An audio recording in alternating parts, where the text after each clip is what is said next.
So the next session that we're going to have is a bit more for thought-provoking. When I'm going to tell you who the speaker is, you would know why that would be. So the subject is GenAI LLM use cases in pharma. Can ChatGPT truly do serious data analytics? It's a question mark. So let's see. So for that we have an amazing speaker, JP. If you don't know him already, I'm sure almost all of you probably know JP. JP is a founder and president at Baser, Chicago-based consulting firm dedicated to sales and marketing for pharma companies. JP is an expert in data strategy and advanced analytics. JP has published 25 plus papers, 80 plus talks at conferences, and completed about 250 plus projects. In a previous life, he deployed AI to automate the design of payloads for satellites. JP earned a PhD in AI from Grenoble University, advised 2 PhD students, and earned an MBA from INSEAD.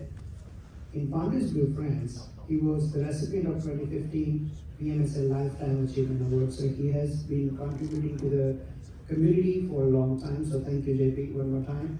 And with that, we have also G. He's over 16 years of consulting, marketing analytics, and sales operation experience in pharma and biotech industries with in-depth knowledge on broad range of sales and marketing issues. Strong focus on delivering insights to the brand leadership via compelling storytelling, supported by deep understanding of underlying data and hands-on experience in data analytics. So with that, I would like to invite JP and G. Thank you.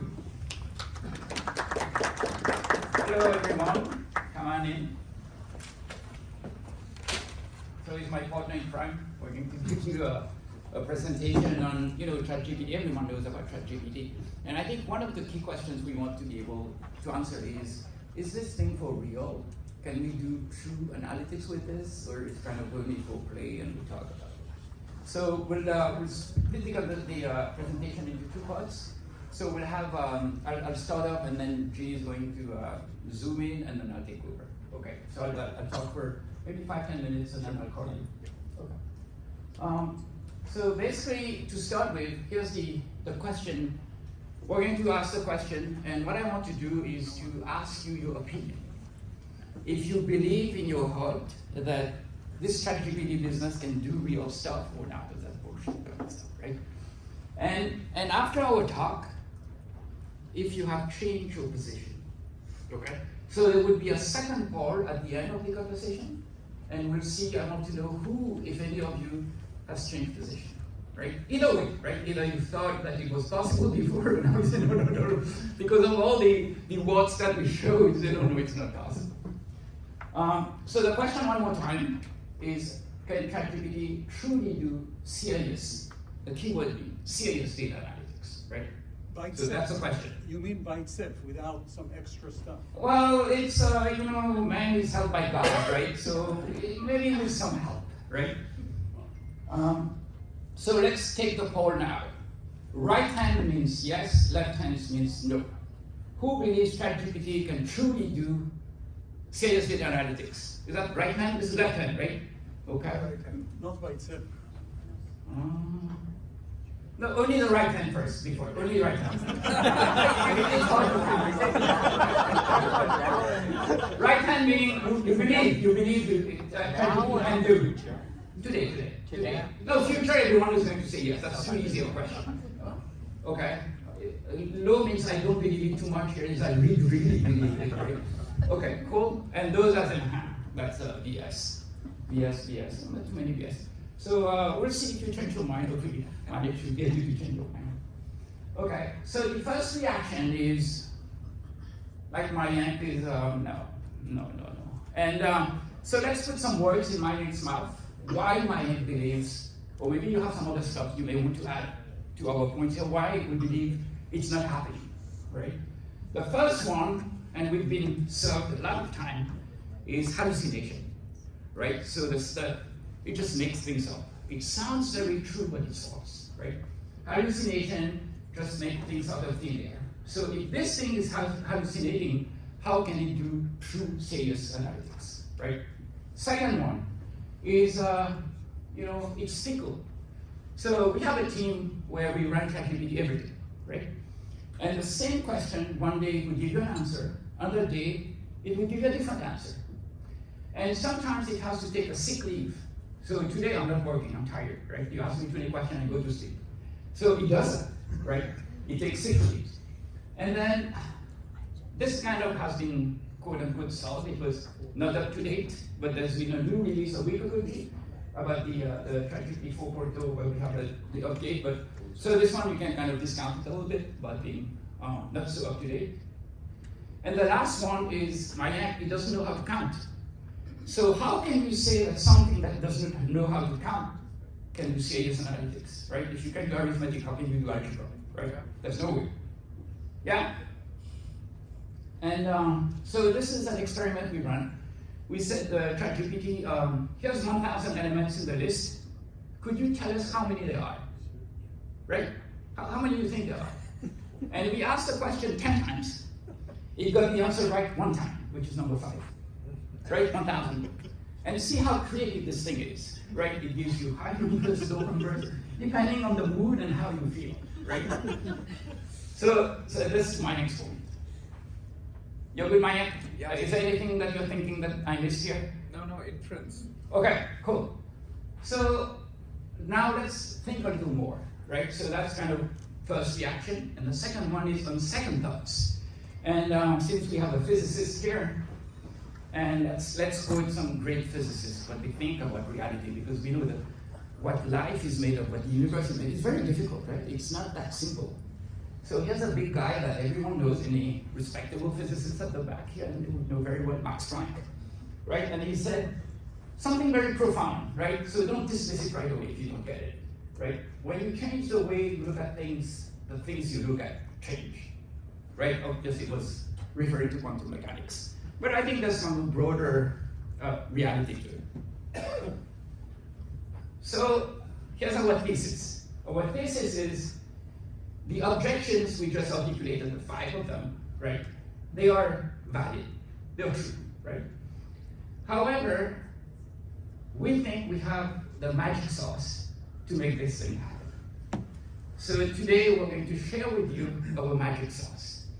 And in that magic sauce, there's 7 ingredients that we need to put in that sauce. And then it will taste really good, like ratatouille, right, in the movie. Really, really good. So, G, why don't you kind of share some of the ingredients of the sauce? Okay. Spoiler alert. So first of all, I'm really honored to be here presenting to you with the industry veterans, and thank you, JP, for having me as a co-presenter. I consider myself a veteran for commercial analytics, but not really a native to the generative AI. But I think I'm an early adopter, but also a very passionate about exploring the opportunity to use the latest technology to make our life easier, such as writing a bio in the slide too. So today, without spoiling too much with the 7 ingredients, I'm going to talk about the first 3, and I'm going to hand over to JP. I'm going to jump right into the first one, prompt engineering. So this is not a new concept, but in essence, just like any engineering, we're trying to design and optimize our prompt so that we steer the model to create the desired output. There are several best practices we listed out here. Number 1, always give ChatGPT an identity. Number 2, provide a clear objective and context. So these 2 really helps the model narrow down the scope of the possible responses so that the answer is more predictable. Number 3, describe precisely what kind of format you want. This includes the information you want to include in the response. If you don't specify it, as you know, it gets really creative and you may get something that you don't need or it's not complete. Number 4, we want to define some constraints, such as in how long or short your response should be, in what style, many number of words that you want to, of course it doesn't know how to count, but you can kind of sort of estimate how long your response is. And also you can define how creative it should be. So we'll jump into some of the examples here that shows how these best practices impact the response. So in this scenario, I'm new to a therapeutic area and I would like to understand the competitive landscape in this space. So without knowing anything about prompt engineering, this is what I normally put in. Provide information on competitive landscape for this therapeutic area. And this is so because we cannot truly control like the temperature of the generic ChatGPT chatbot, partially, every time you run this prompt, you will get like slightly different answer. So this is a typical answer that we get. It's a lot of useful information, organized, but I don't feel like I get all the information that I need. And also, it's a little bit hard to digest if it's a long paragraph. So the next version, we apply some of the best practices here. So in this version, I set an identity for ChatGPT to be a market research and competitive intelligence expert. I gave it a very specific objective and context about this ask. Then I set the communication style to professional, data-driven. Then I want ChatGPT to include a very specific list of information. Then I want the information to be presented in a tabular format, in a table. And finally, I'm asking ChatGPT to not make anything up. So here is a completely different outcome from the chatbot. As you can see, all the information are organized in a way that it can be easily digested. And if you pay attention to the last column, it even provides references for the FDA approval dates. For things that it cannot find information, like here, it even says not specified a couple places, so it doesn't really make things up when it doesn't know. The list of products is more complete as well. So this just shows the importance of having the template, the right template and information in the prompt to get our desired output. So here, I want to get a little bit into the constraint part, the do not make things up.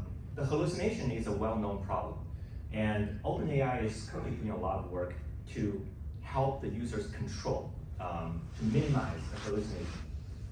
But for the rest of us, how do we control it in order to get the results that we want, but not like getting surprises when people challenge it later on?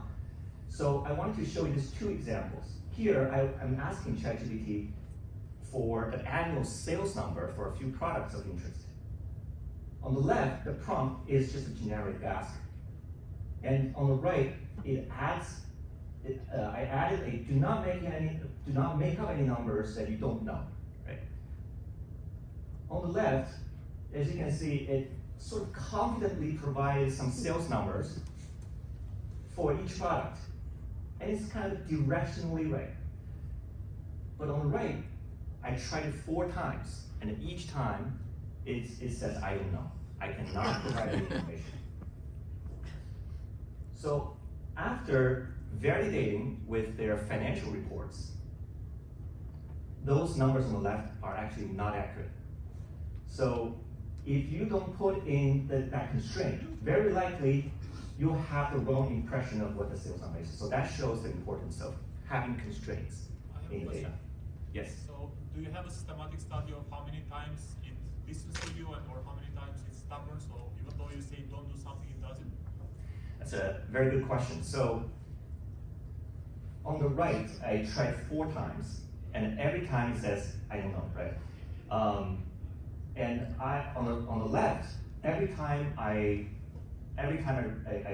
put in the prompt, it gives me a slightly different number, something different. So far as I tried, if you put in the don't make anything up, I think essentially it basically sets the temperature to close to 0. So it has that kind of effect.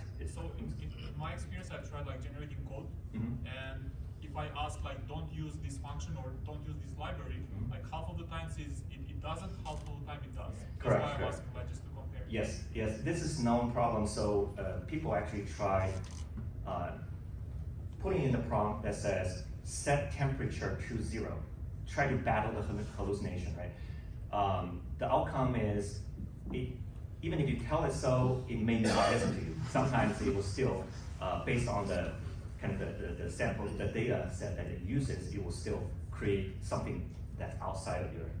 You can set temperature to 0 using the API, right? Yes. Yeah. So that's a really good clarification. So here we're not talking about the APIs, or so we're talking about the very generic like chatbot.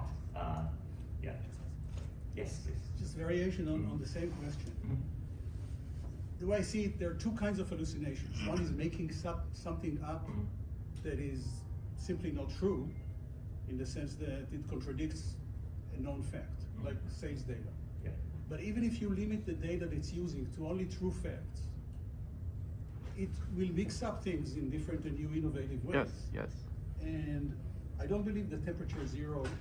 So in the context of summarizing. You're right. You're summarize- absolutely right. So if you summarize and the data No. is accurate, the summary should be accurate. No. But it still makes up things. Yes. Yeah. You can start with So how do you 100% control accurate that? stuff. It still comes How do up you with control- bogus. how do you And we control have tons of that? examples to show you that. So And how do you also- control that kind of hallucination? It also depends on the bias of its pre-training data versus the data which we give in context. So if That's an we- added level, but even with, to your point, right, even with pure pristine data, it still makes things up. Yeah. Well, we're at that level, we're not up there, right, just low down there. So not long ago, during the OpenAI Dev Day, there was a lot of announcement, mostly, I think a lot of development in the enterprise version, and they're putting a lot of efforts in kind of giving user more control of like what data is being sent into the kind of model to create a response. Hopefully, like you said, currently we cannot guarantee that ChatGPT only uses the data that you provide, the solid data you provide, to generate the solid answer. Currently, it's not possible.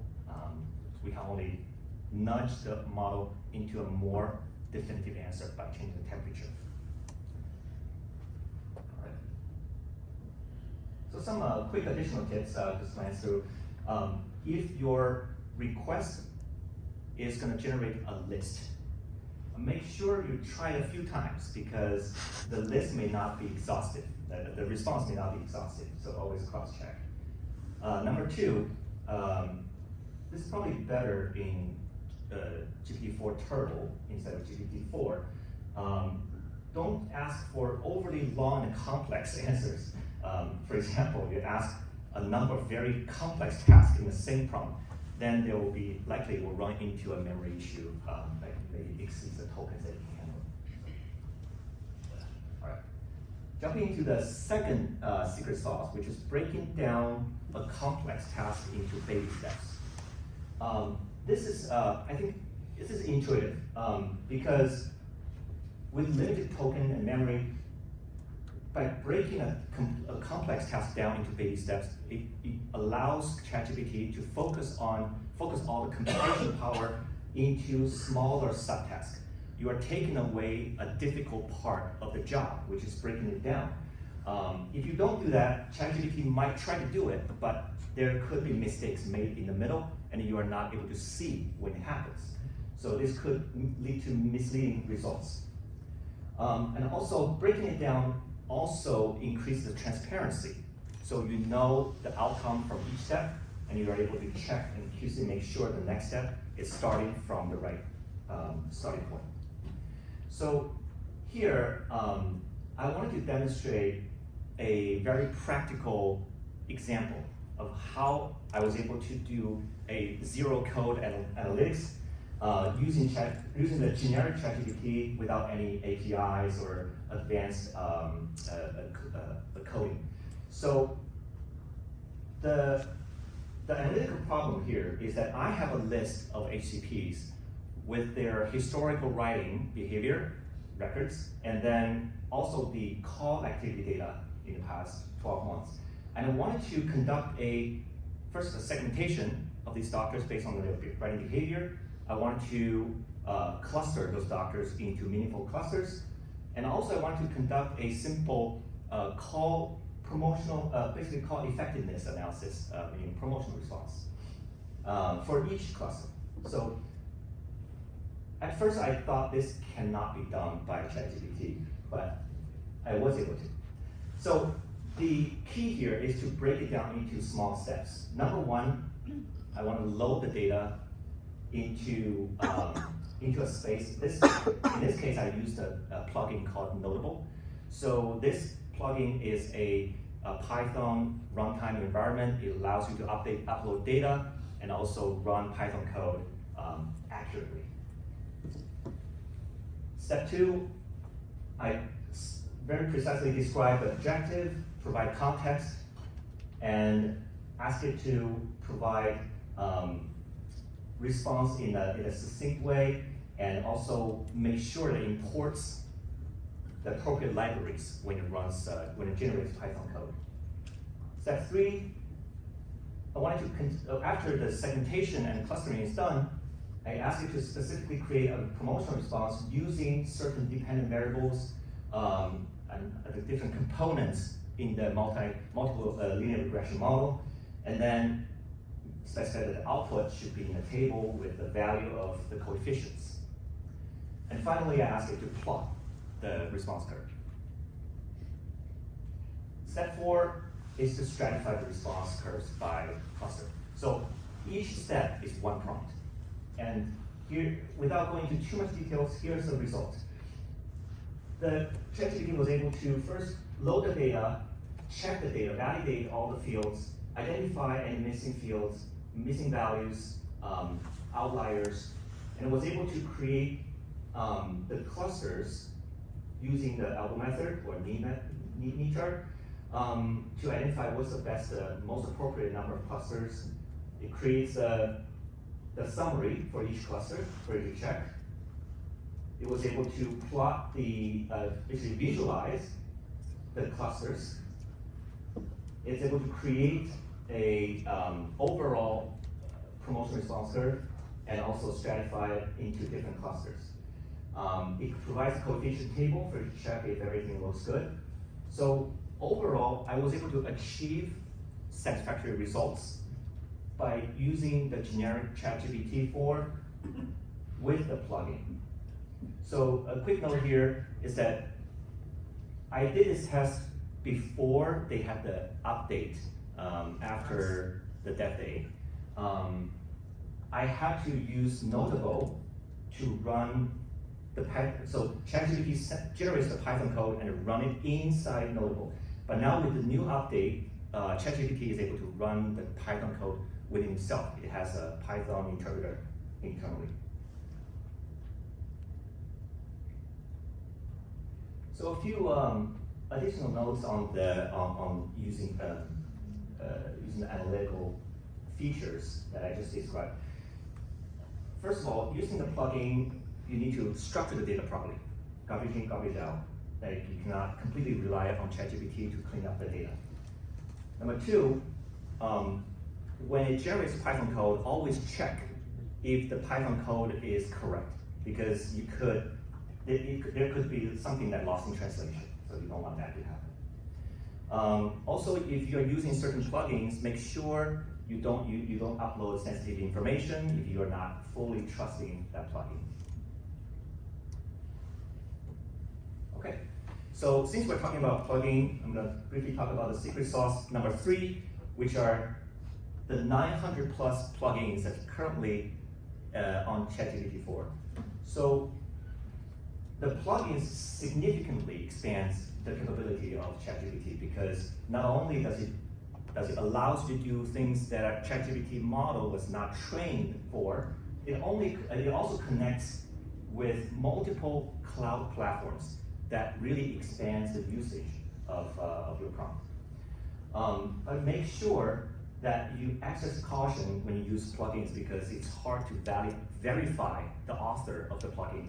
There's no clear certification on like whether this plugin is created by Microsoft or created by Wolfram, right? So here I want to quickly jump into some of my, the plugins that I like.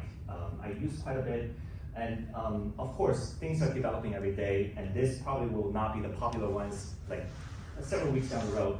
But I want to show you like this one notable is what we just used to generate the Python code and run the Python code. Wolfram is like a mathematician at your fingertip. You can even use it to search for the latest information on the web, generate graphs, all that kind of stuff. Zapier is like the internet of cloud services. You can ask ChatGPT to create a calendar entry. It will add it to a calendar, add an entry into a Google Sheet, and then analyze your calendar to see if there are any conflicts. It's a very, very useful tool. Diagrams is something that you can create like flow diagrams or hierarchical diagrams based on your data. AI PDF is something that can read your full PDF, and this one, with the new update, you don't need it anymore because ChatGPT can automatically read the PDF. Link Reader, this one's interesting because you can actually put in a YouTube link and it will summarize the YouTube for you, summarize the video for you. You also look at the PowerPoints, images, Word documents, all that stuff. Okay, so that's all I have. Back to you. Thank you, G. Thank you for. We still have 20 minutes to start the video. I'm counting here. Very quick question before we jump to the next topic, because a great example of impersonation. But what about if ChatGPT's use of data? For example, the TKI list, it said Agrees was approved in 2020, actually it was approved in 2015. Right. Because most of the data we have on the web, unfortunately, is wrong. Yeah. Or old. How can prevent ChatGPT of using the wrong data? I want to answer this question. It's in the secret sauce number 7. No, seriously. So just give me a few seconds, Igor. Thank you for the question. I didn't bribe him. We didn't give any money. Yes, ma'am? I have a question regarding the use case that he just presented.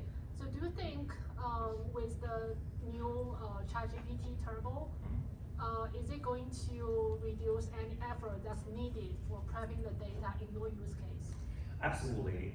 One of the challenges I had when doing those tests is sometimes ChatGPT will run out of a token or memory. It will generate an error. It says network error or something like that. It will stop doing what it's supposed to do. I personally think I'm not very well versed in the technical infrastructure, but I'm guessing it's because the token limits. So when you have much larger token limits, you should be able to put in more data. The input data can be bigger and the output can be longer. So that's my expectation. So how about the structure of the data? Can the Turbo help you structure the data or guide you through the process? You mean structuring the input data that Yes, you provide? the input. And there are many ways that you can structure data. So for example, you can even structure data in an Excel sheet, and the ChatGPT 4, the updated ChatGPT 4 now allows you to upload your Excel file. So I hope that kind of answers the question. Or Yeah, I'm just thinking about in terms of, for example, which variables you should be picking and then how to structure them. okay. I think we'll take that. Great. Yeah, just counting my time here. Okay, so secret sauce number 4 is that if you have the choice to solve a problem with ChatGPT or do it the traditional ways, I mean use the traditional ways, because ChatGPT has, like it or not, a stochastic dimension, which is actually the strength of ChatGPT, but at the same time, the weakness if you're looking for consistency, right? So lesson is if you have the choice between the two and the two are equivalent, please use the traditional approach. And so there are, as you know, different versions, ChatGPT 4, there's Claude 2, there's Llama, there's a bunch of stuff that you have. And when you ask the question, maybe you get the best answer from the LLM you're using, but maybe the best answer would have come from an LLM you're not using, right? So how to solve the problem. The idea is, when you defended your PhD dissertation, you have a panel of 5-6 people to judge you, right? So the idea, and that's the idea of the ensemble technique that we know from machine learning, right? So it's the same idea. So instead of having one LLM to make the decision, use a panel. And then when it comes to judging, use a panel again, right? To say which members of the panel was right, use the panel. And the problem here becomes, here's the solution, and here's the problem, what's the solution? In the second one, here's the solution, which one is a good solution, right? The problem is to find which one's the best one. And then something that, is the elephant in the room. All the analysis that we talked about which goes back to what Igor was hinting at, is what if the data is bullshit, right? I mean, if you start with bad data, I'm sorry, your analysis could be very brilliant. And the problem with this is that now you're convinced not only the thing is wrong, but you're convinced it is right given the amount of effort you put into that. And you were extremely diligent about the analysis you did, right? So now you'll come out and you really hallucinate loud and clear, right? You're going to say bogus things. So one thing you need to make sure, and actually we have a big stuff we're doing at Laser, which is the data X-ray. I'll just tell you a few words. I won't tell you too much about it. If you're interested, I can talk to you. But in essence, and I'll talk about it in a few minutes, it basically analyzes the data and looks for trouble in the data. I'll give you some examples. And back to your point, Igor, it's about when we talk and you say something to me and I react, I say, it's not what I believe people told me, right? So what you're doing all the time when you talk with people, you're verifying and you use some model that you have that you accumulated over time based on your experience, but also you have explicit data to match against. And what you're looking for is inconsistencies or contradictions, right? So one of the ways that you go for veracity is you have to have a bunch of trusted external data sources that you're going to measure up whatever claim the data source is coming up with, right? So you tell me, here's the distribution of the ethnic groups that are taking your drug. I say, I happen to have a different version. I'm not saying I'm right, but there's a conversation we need to have, right? Because there's a conflict between the two.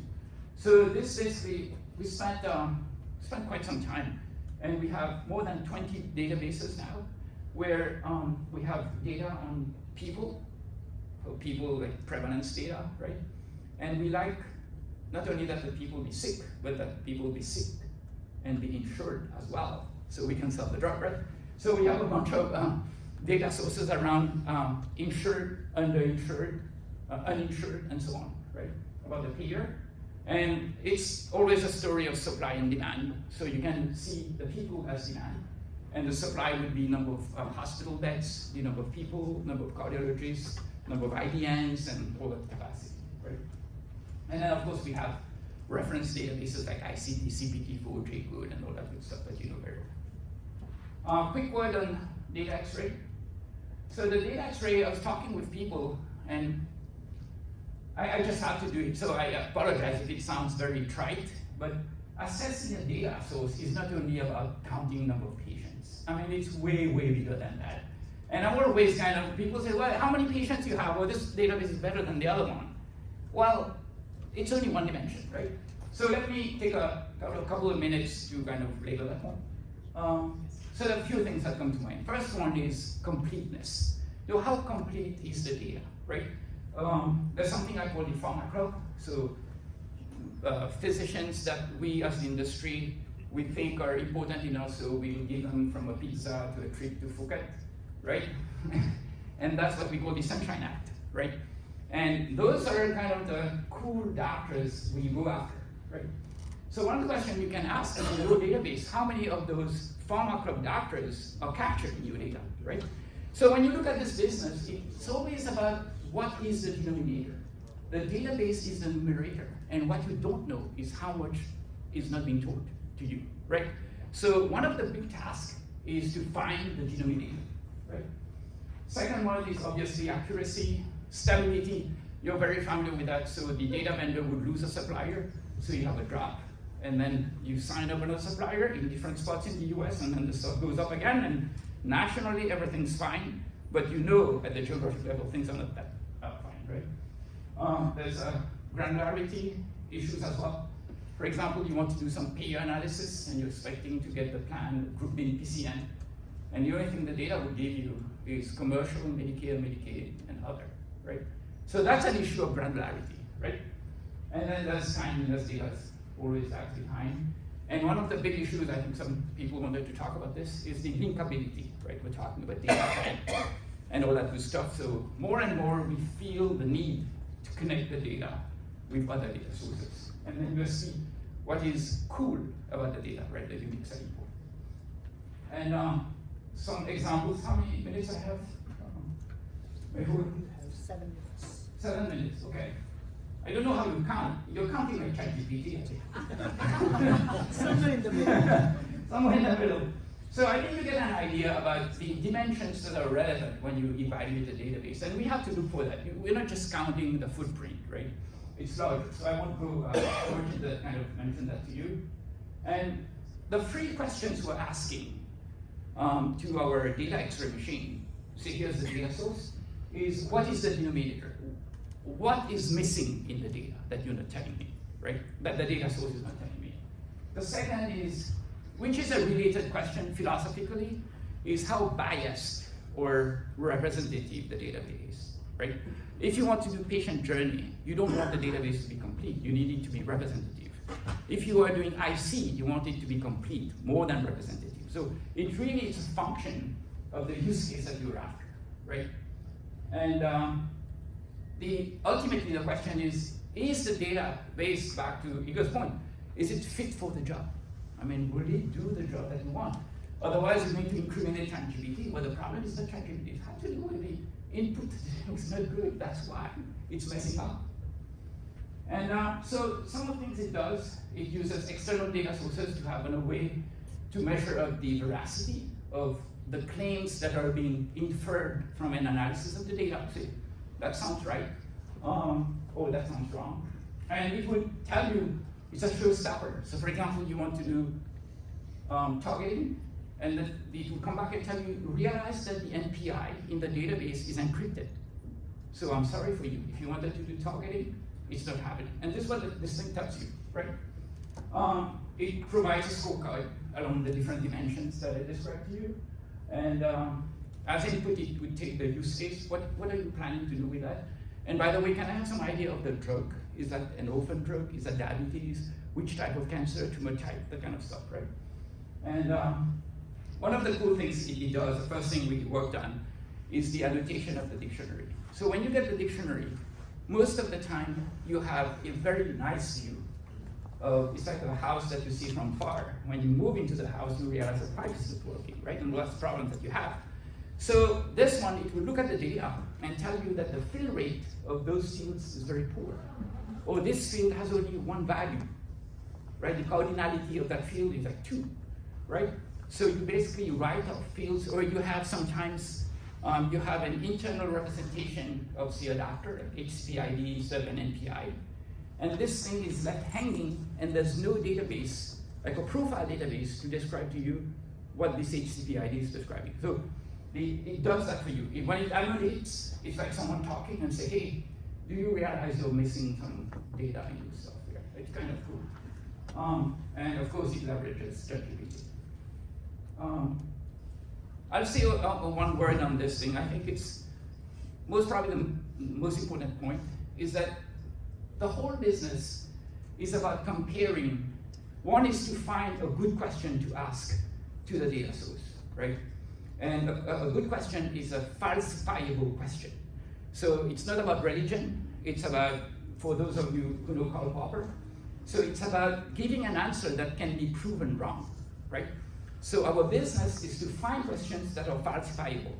So you get ChatGPT, the first part of ChatGPT, to generate the answer from the data source. And the second part, using the external data source, you can compare the result you get from the data source with what you hold to be true. And should there be any discrepancy, then you take issue and we start the conversation, right? So that's probably the most interesting insight I think I can share with you today. So those are the examples of why you get excited. So we have, for example, you're doing buy and bill. So you say, I want to do an analysis of buy and bill, and the thing comes back and says, I don't see any J-code in the data. What buy and bill you want to do, right? It could be, oh, we have this drug, we had 14 flavor last week. And it says, you know, we have only one ICD code in the database, man, right? So those are things that are super helpful for you to be able, so that's not the regular kind of data analysis, right? Prostate cancer, and I was telling this example. I want to analyze prostate cancer, and this thing comes back and tells you most of the time people get it around 67, and 67 is bigger than 65, and 65 is Medicare. So we would expect a big representation of Medicare, but your database has 50% Medicare and 50 commercial. Are you sure it's the right database? So that's the kind of stuff the thing tells you. So companion diagnostics, it will come up and say, hey, no CPT4 procedure, that kind of stuff. And in essence, what it produces to you is a synopsis. It describes to you, like, I think the best way to say that is you're asked to write a book review. Oh, this book is written by so-and-so, it's a novel, it has 10 chapters, 412 pages, and blah, blah, blah, right? So the first thing is the synopsis of the data source, and then it goes on. We, according to the religious people, we commit two kinds of sins, right? One is by omission, and the other one is by commission, right? So the omission is the kind of sins you cause because you did not open your mouth. The second one are sins you cause because you opened your mouth, right? That's by commission. So the holes or the mistakes of the data source by not telling you things it should have told you, right? So there's no Kaiser permanente, there's no VA, very poor representation of the data, right? Those are holes. And then mistakes are things that are outright wrong in the database, right? And the fourth one is recommendation. So I think that's the architecture. We don't have time to go into that. Those are one of the things that it does. It takes the drug and it breaks the drug by profile, right? So this is done through our data X-ray, right? It would ask, is it oral IV, buy and bill? What's the incidence prevalence of the disease? The site administration, is it IOD? Do you do the site infusion and all that good stuff? And it would also look at different use cases. Those are the most common use cases we came across, the top 15 use cases, right? From infuse, trend market share, segmentation. I'm sure you know those very well. So moving to our final part, if we look at our crystal ball and we try to look into the future, right? I think the question is if ChatGPT is going to work in the future. And I say, no, it's today. You asked me the question, right? So looking at what the future has for us, I think you ain't seen nothing yet, right? I think what's going to happen is much, much more than, remember DDD? Yeah. Remember Exponent? Remember PLD back in 2002, 2001? And EMR, more recently, you put all that stuff together. I think this thing would do more damage than everything of those combined, right? Three things before I close. First one, what this approach does to us is enhances the awareness of the shortcomings of the data. So gone are the days where you're going to do the analysis and say, wow, okay, I'm proud of it. And people say, do you know there's no MX in your data? Or there's no J-code, you know, or the stuff is wrong. And so the first one is huge awareness of the caveats and shortcomings of the data. So that can only enhance the quality of the analysis, right?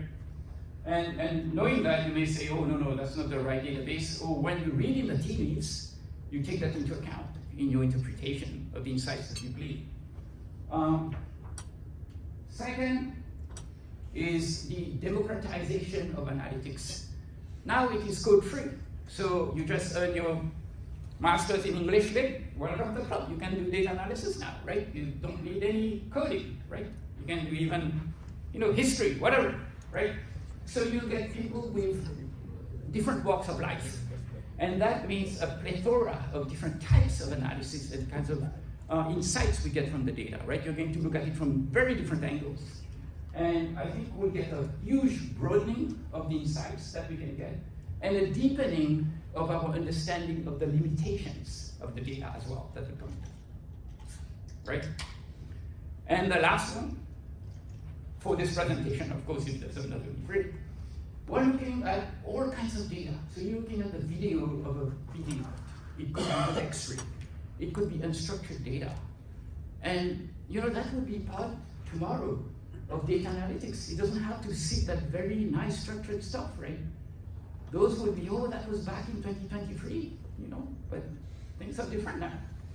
And so all kinds of DNA proteins are going to go in the science databases that we're going to bring in, right? And I really think the word is not fully chosen here, it's really mind-boggling. Just think of the kinds of data we'll be able to handle this thing, right? So I think what we need to do now is to take a poll. Yes? Okay, who believes that ChatGPT can help us do serious analytics? Right hand. Let's know what. And will not be able to do any analytics. You think you can lift your hand a little more? You're not very convinced. Okay. So who has changed their mind? No? Yeah? It's all about the future. Like in future, yes, this would be an amazing tool, but not at this point of time. No, you've shown, you've proved that by itself, it can't do it. It needs to be engineered, Correct. augmented, and so on. And you show You need now, to have which like is great. So you have the sheep where the shepherd, right, we kind of move the sheep in the right direction in the forward. So this thing, thank you very much. We'll take a question. I think it depends on how far in the future, right? Like obviously, Right. Long enough time we're all dead, Right. right? So it's You know that nice thing. I think the way I look at it, it's a new paradigm of retrieving and synthesizing information. Yeah. But inference still requires incentive and intentions, which it will not be able to. What's that? You know that quote about we always overestimate the changes that will happen in 2 years, and we always underestimate the changes that happen in 10 years. This has been repeated by Bill Gates and a bunch of other people. And I think it's very, very true, right? And right now you don't see too much happening, but it's happening. It's slowly underneath, right, happening. I have a question. I've never used it before, but who owns ChatGPT? You want to answer everybody? Sam Altman? Yes. Give them the spiel of OpenAI. I'm not very familiar with the history of OpenAI, but it's a small group, very talented group, that they own the model and they're collaborating with Microsoft right now. Reluctantly. Ricky, I have a question for you. So, suppose you take the doctor's profile, maybe from LinkedIn. I'll just give you an example. LinkedIn mining is what you want to do now? Yeah. So I do it for interview purpose, but I'm putting a case differently here. I take a physician profile, put all his credentials there, all his publications, wherever he has visited in the last 2 years, and he's an endocrinologist. Yeah. And I'm sales rep. And I'm going to write a prompt. Can you give me a good detailing story based on the below profile which I have mentioned for Dr. X? And he gives me a detailing story, which I should do. I'm also putting in sales potential, last room, your number, everything ChatGPT will take, right? Yeah. Whatever I get, can I trust that? Because I'm not into SAP. I'm not doing SAP as of today. Do you think that the retailing story which it will give me, that could be very precise and can be used blindly? I think you're right. This is something that I think people are doing now, and it will be used more and more. I think when you profile a physician, a big chunk of the profiling of the physician is the dynamic dimension. So the profile, which school you went to, what you graduated, and all that stuff, this is a static, I call that static. But today, how many people are you treating and how are you treating them? That's not in your profile data. So that's why the PLD data would still be very, very relevant, because it gives you the behavior. One is the attributes, the static attributes of who you are, how tall you are, how much hair you have, black hair and all that stuff. But the other one is about really the behavior. And the best way to capture the behavior of the doctor is through the treatment of the patient, or the non-treatment, or the choices of treatment. So that part, if you want to really understand the doctor, you absolutely need to look at the treatment or non-treatment of the patient. So the referral pattern. and the influence mapping and all that stuff becomes central if you really want to understand the doctor. So again, I write another prompt where I feed the data or the prescribing behavior of the physician for the last 2 years. Now I get a new result. Can I trust this one? Well, I think it's a very interesting way to look at that. That's fine. Whosoever was saying no, that ChatGPT will not change the course of analytics. This is the answer actually. It will change. In 5 minutes, you can get the customized, tailored, detailing story for a physician. You know, the IQ of ChatGPT has gone up and recently it went down, right? And one of the reasons the IQ went down is, this is me talking, is what G was talking about, is the reduction in the computational power. So one of their projects was to run the whole ChatGPT on an iPhone. And to do that, you have to cut back quite a bit, right, in terms of the connection and all that stuff. And so I think the best way is to look at ChatGPT today, tomorrow it may change. It's a bit like an assistant. So we have to, for example, when G was talking about cutting in baby steps, this thing, like a human being, will screw up, right? And you need to give it a lot of, I know we don't want to give guidance, but today we have to give a lot of guidance to minimize the guidance to say in what direction to go, and back to the point about the quantum computer analogy, which is when you ask the same question, you get a different answer, and you have to draw from the distribution. And you basically have to narrow the space from which, hence the prompt engineering we were talking about. You have to narrow that space, but at the same time, you don't want to kill the creativity, because that's why you have ChatGPT, right? To put the temperature 0 on it, I think is kind of crazy. I mean, it has to breathe, but but don't take all the oxygen away, right? I mean, otherwise you kill the stuff. Yeah, and ChatGPT doesn't give you the source, but Perplexity.ai give you the source. So why don't we use that? Because they're like the evaluating of the database. There are many dimensions that you want to look at, right? Okay. I mean, it's a pre-train, but pre-train, it doesn't tell you on what. Pre-train is like you go and have a dessert, you say a la mode. What ice cream you have? It didn't tell you, right? The same thing. Sorry to bring this to move to the next one, but give him a big round of applause, guys. Just Thank you. Thank you.